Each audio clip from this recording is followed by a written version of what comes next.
Greetings guys, gals and non-binary pals, and welcome back to another video. I hope that you are well and I hope that you are fighting, because there is a lot to be fighting for. As usual, there'll be a link in my description for a bunch of petitions, donations, emails to send, etc. Or you can go straight to thequeerkiwi.com/support. As you can see, my fringe has had a little bit of a chop. I got distracted while I was cutting it, so it's a bit short. If you want to see that fiasco of me cutting and dyeing my fringe and hating myself for it, it's up on Patreon. Patreon.com/savvycat. You get a whole bunch of bonus content over there, including this. On that note, I would like to give a big thank you to our current patrons who make continuing creating content possible. Is Amy, Emily, Eliza, Scar, Jordan, Gina, Midge, Phoebe, Roxy, Sarah, Theo, Bunny, Nicolaj, Jess, and Valerie.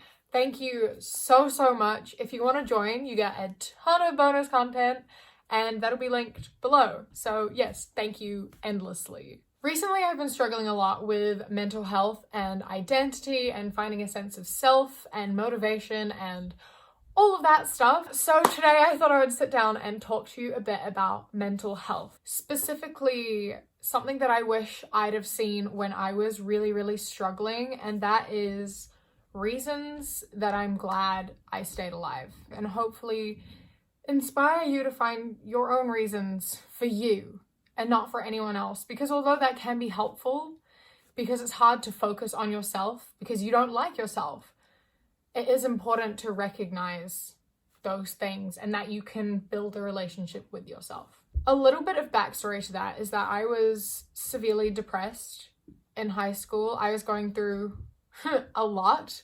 I had an eating disorder, severe depression, anxiety. I was in an abusive relationship. It was just an absolute nightmare. I am by no means a professional. This is just something that I wish I'd have heard, because a lot of what you hear when it's like reasons to stay alive, it's like, do it for your family, do it for your friends, but you should be doing it for you.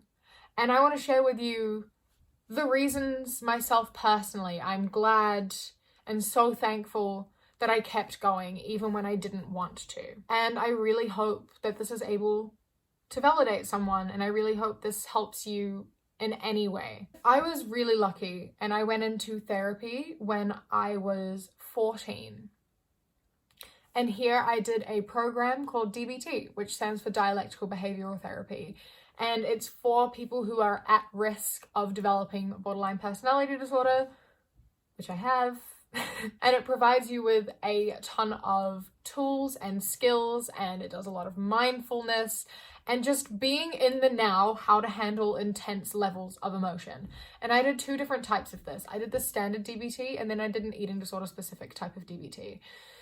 And I found this so helpful, and I learned so many amazing skills, and I am so grateful for that.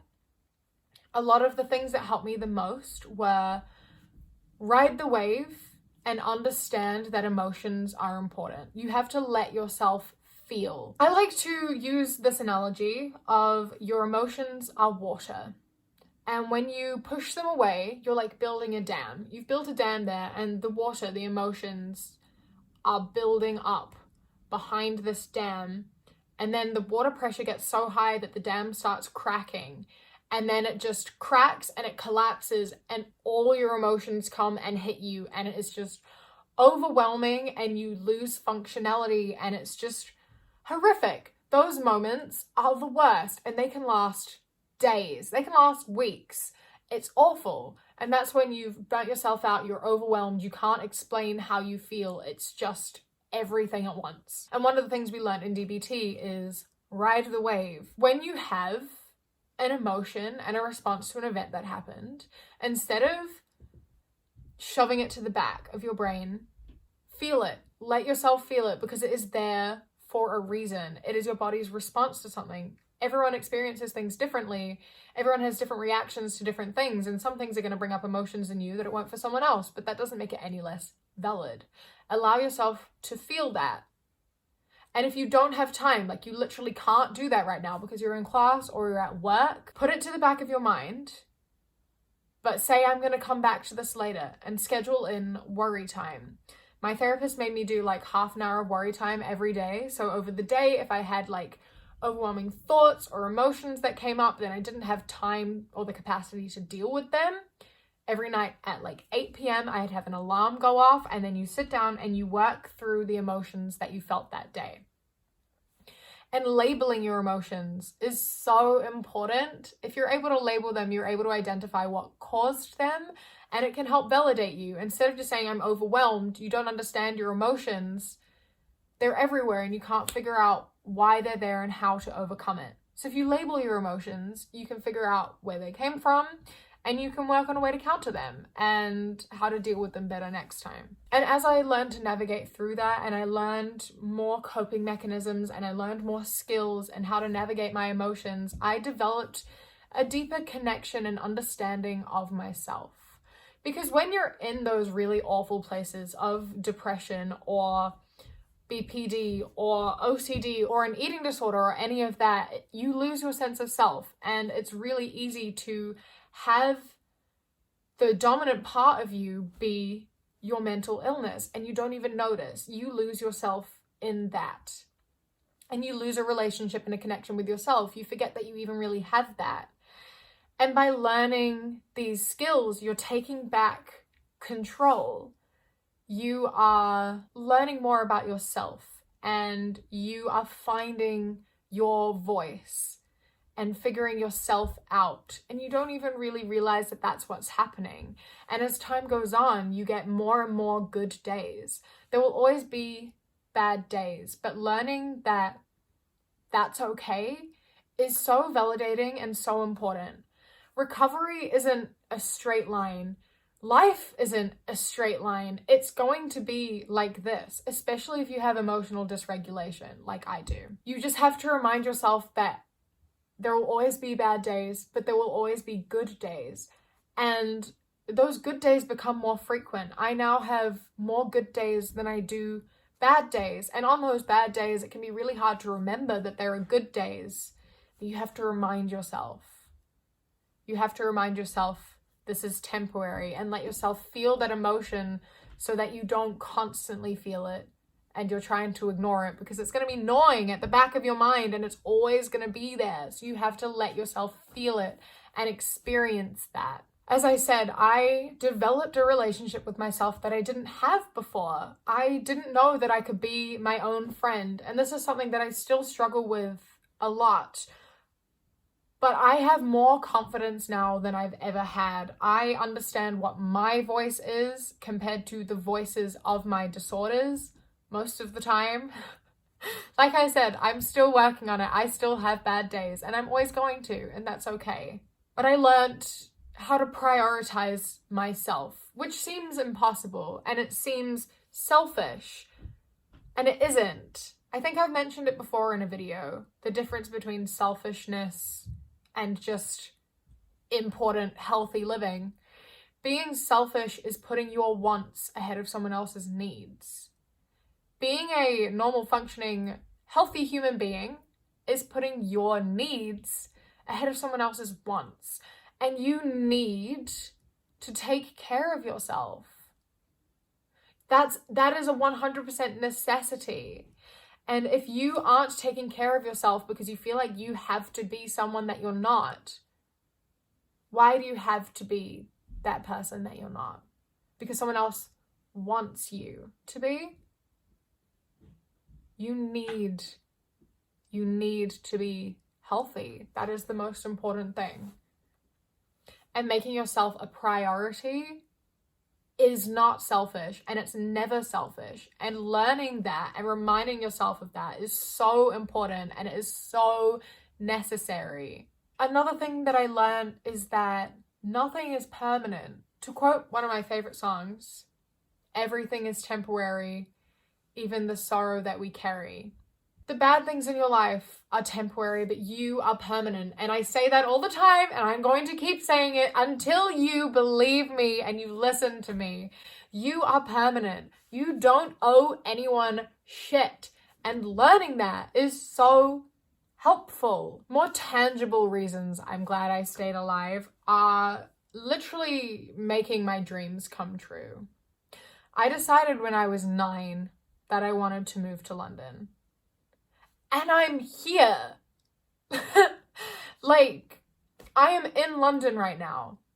That's something that it's incredible. And I'm so proud of myself because I didn't think I would make it this far. And yet, here I am, experiencing something I've dreamed of since I was 9 years old. I didn't think I'd be able to do that, and yet here I am. Traveling.